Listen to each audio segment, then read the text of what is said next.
দাবিটা কেমন? আল্লাহ নবী সাল্লাল্লাহু আলাইহি ওয়াসাল্লামের ব্যাপারে কেউ যদি কোনো কথা এখন বলে, কটু কথা, যেটা হাদিস এবং কোরআন সমর্থন করে না,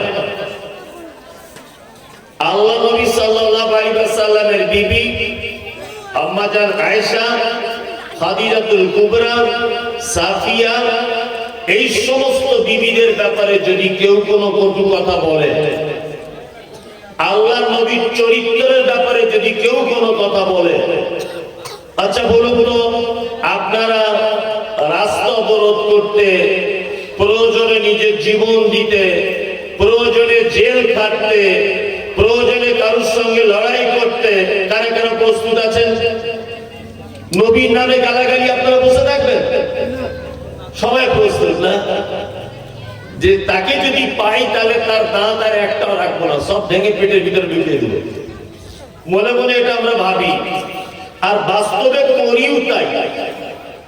কিছুদিন আগে ওই নূপুর শর্মা বলে একটা মেয়ে আল্লাহ নবীকে একটা কথা বলেছিলেন, এই কারণে মুসলিম যুবকেরা মাথায় পাগড়ি বেঁধে আর হাতে লাঠি নিয়ে রাস্তা অবরোধ করেছে বিভিন্ন জায়গাতে, করেনি? করেছে। আর যে যুবক মাথায় পাগড়ি বেঁধে হাতে লাঠি নিয়ে রাস্তা অবরোধ করেছে নবীর ভালোবাসার কারণে, আসলে যে ও নবীকে ভালোবাসে কিনা এটা তদন্ত করে দেখা উচিত কিনা। নবীজি বলেছেন দাড়ি রাখতে হবে, সে কুরবানি করে দিয়েছে। নবীজি বলেছেন ধূমপান হারাম, ওটাকে কুরবানি করে দিয়েছে। গাছের নিচে কাপড় পরা হারাম, ওটাকে কুরবানি করে দিয়েছে। নবীজি বলেছেন সুদ হারাম, ও সেটাকে কুরবানি করে দিয়েছে। নবীজি বলেছেন আত্মীয়তার সম্পর্ক অটুট রাখো, ও এটাকে বিচ্ছিন্ন করে দিয়েছে। এক কথাতে মুহাম্মদ সাল্লাল্লাহু আলাইহি ওয়াসাল্লাম যা কিছু আদেশ এবং নিষেধ সমস্ত কিছুকে ত্যাগ করেছে, কিন্তু আবেগের কারণে কালিয়াচকের মেন রাস্তাতে, রাস্তার ধারে বা রাস্তার মাঝখানে একটা গাছের গুড়ি ফেলে দিয়ে তার উপরে বসে আছে আর বলছে নবীজির উপরে কথা, গাড়ি আমার বুকের উপর দিয়ে যাবে তবুও ভালো। আচ্ছা বলুন, যে যুবকটা রাস্তা অবরোধ করছে রাস্তার মাঝখানে গাছের উপরে বসে হাতে লাঠি নিয়ে মাথায় পাগড়ি বেঁধে, এ নবীকে ভালোবাসে কি বাসে না? বাসে? কখনোই না। ভালোবাসার বহির প্রকাশ হচ্ছে এক অপরকে মেনে চলা। আপনি নবীকে ভালোবাসেন তখনই প্রমাণ হবে যখন আপনি মুহাম্মদ সাল্লাল্লাহু আলাইহি ওয়াসাল্লাম যেটা বলেছেন আপনি সেটা করবেন, যেটা নিষেধ করেছেন সেইটা থেকে বিরত থাকবেন, তখন প্রমাণ হবে আপনি একজন নবী প্রেমিক। নবীজির ভালোবাসার ব্যাপারে দুটি শব্দ ব্যবহার হয়, আপনাদেরকে এগুলো একটু ব্যাখ্যা করে বলে দিই, তারপরে বলছি। এক হচ্ছে মুহাব্বতে রাসূল, দুই হচ্ছে আশিকে রাসূল। কিছু লোক আছে না মাথায় বড় পাগড়ি বেঁধে আর বড় জুব্বা পাঞ্জাবি পরে হাতে লাঠি নিয়ে সব জায়গাতে বলে বলে বেড়াচ্ছে আমরা আশিকে রাসূল, বলছে না? আমি এর কথা বলে দিচ্ছি, মুমতাজুল ইসলাম মানে বিতর্কিত লোক। আমি বিতর্কিত নয়, আমার কথা নিয়ে মানুষ বিতর্ক করে। কি বললাম বুঝলেন? আশিকে রাসূল এই কথা বলা হারাম। আশিক শব্দটা ব্যবহার হয় এমন প্রেমিক বা প্রেমিকার জন্য যার সঙ্গে যৌবনের সম্পর্ক হয়। গানও তো শুনেছেন আপনারা, আশিক, প্রেমিক, আওয়ারা, গান শুনেছেন না? আশিক শব্দটা এমন একটা প্রেমিকার আগে ব্যবহার করা হয় যে প্রেমিক বা প্রেমিকার সঙ্গে শারীরিক সম্পর্ক হয়, এই প্রেমিক বা প্রেমিকার জন্য আশিক শব্দ ব্যবহার করা যায়। নবীর আগে আশিক শব্দ ব্যবহার করা হারাম, চলবে না। কোন শব্দ কোথায় বলতে পারে এটা আগে হুঁশ রাখতে হবে, তবে নবীকে ভালোবাসার যে শব্দটা তার নাম হুব, অর্থাৎ মুহাব্বত। মুহাব্বতে রাসূল বলতে পারেন, আশিকে রাসূল বলা যাবে না, দূরে থাকবেন এর থেকে। নাম্বার 2, ভালোবাসাটা কেমন হবে? আল্লাহ তাআলা বলছেন, কুল, নবী আপনি বলে দেন, ইন কুনতুম তুহিব্বুনাল্লাহ, তারা যদি আমাকে যদি ভালোবাসতে চায়, তারা যদি আমার ভালোবাসা যদি পেতে চায়, ফাত্তাবিউনি, তারা যেন আপনার আনুগত্য করে যেন চলে।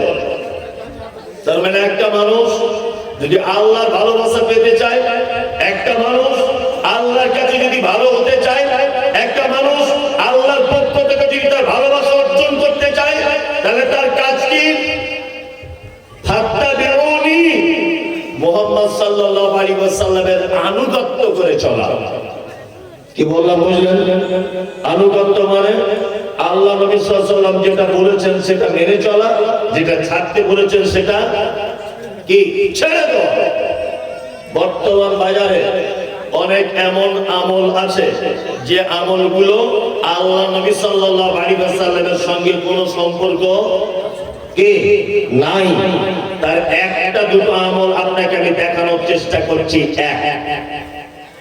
এটা হচ্ছে শাবান মাস। কি মাস? শাবান। আজকে সম্ভবত শাবানের 2 তারিখ, তাই তো? শাবান মাস আজকে।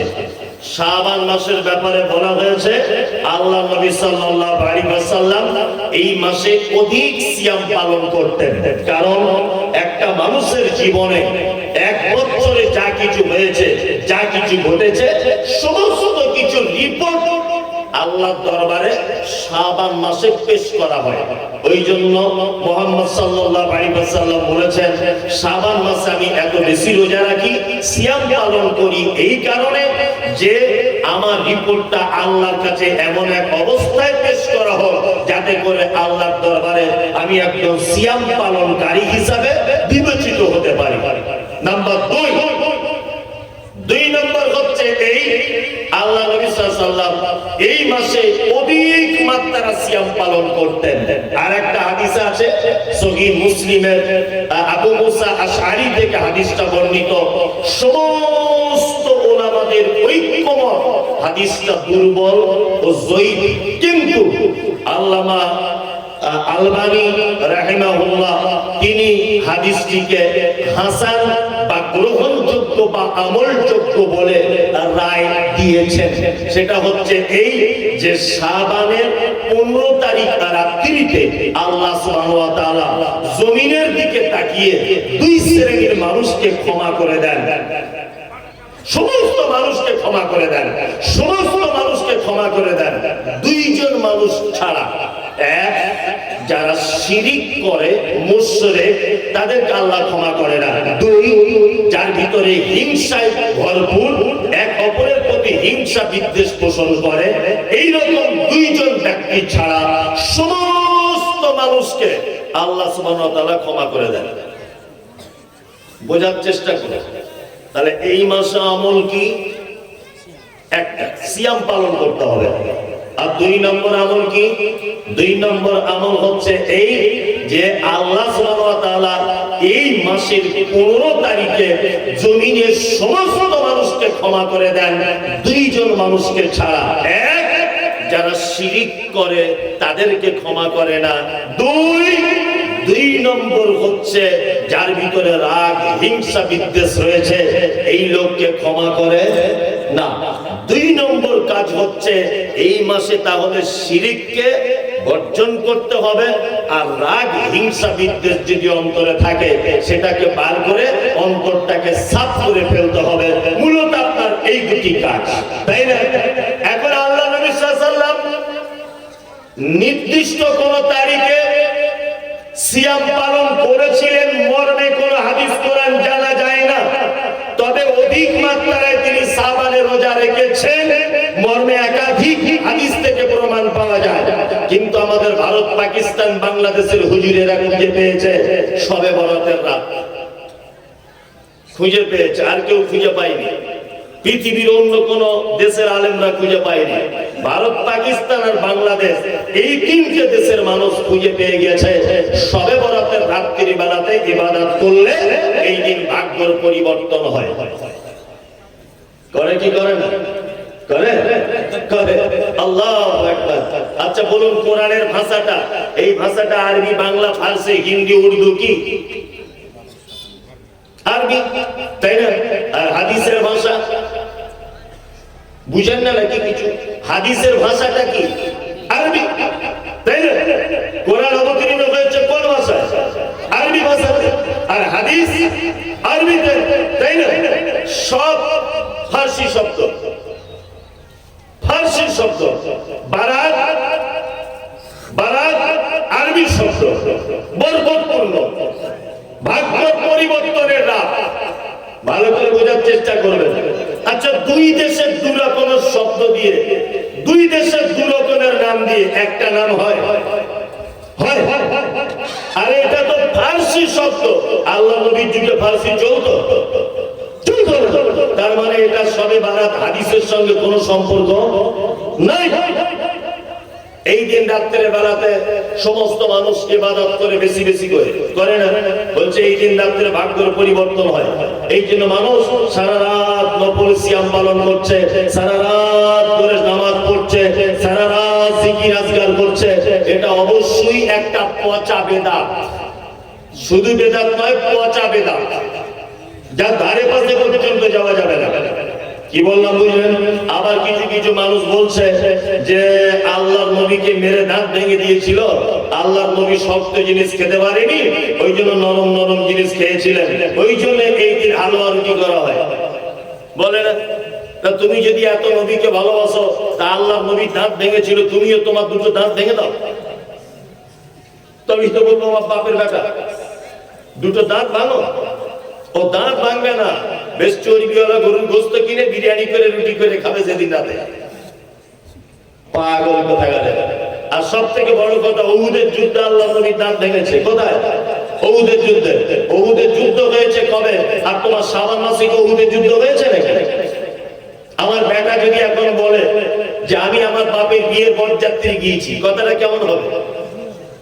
আমার বেটা বলছে কারোর সঙ্গে গল্প করতে করতে যে আমার বাপের বরযাত্রী গিয়েছে আমি, এটা সত্য না মিথ্যা?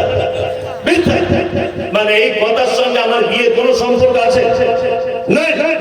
কোথায় উহুদের মাঠে দাঁত ভেঙেছে, আর কোথায় শবে বরাত শাবানের 15 তারিখে ও হালুয়া করে বসে আছে? বিয়াদব কোথাকার, এটা বেদাত।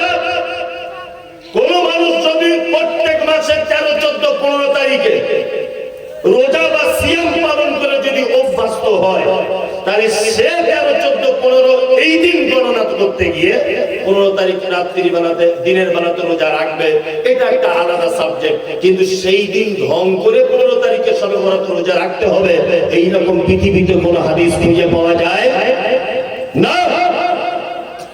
তার মানে এটা বেদাত। আল্লাহ সুবহানাহু ওয়া তাআলা বলছেন, কুল, নবী আপনি বলুন, ইন কুনতুম তুহিব্বুনাল্লাহ ফাত্তাবিউনি, তারা যদি আমার ভালোবাসা যদি পেতে চায়, আপনার আনুগত্য করে যেন চলে। সমস্ত ব্যাপারে দেখা লাগবে কাকে?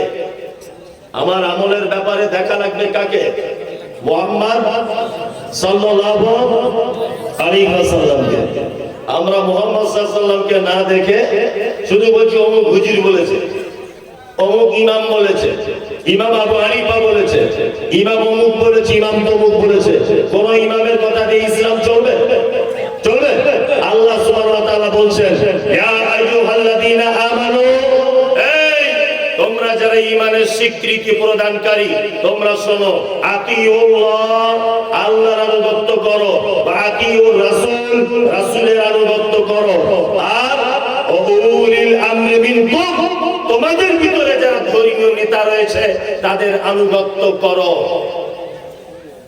এইখানে যারা মাযহাব মেনে চলে, মানে পীর ফকিরের দল, এরা ফতোয়া দিচ্ছে যে আল্লাহ বলেছে ওয়া উলিল আমরি মিনকুম, তোমাদের ভিতরে যারা নেতা রয়েছে তাদের মেনে চলো। তার মানে আমাদের পীর সাহেবকে মেনে চলার কথা বলেছে। আসলে আরবি বুঝে নাও।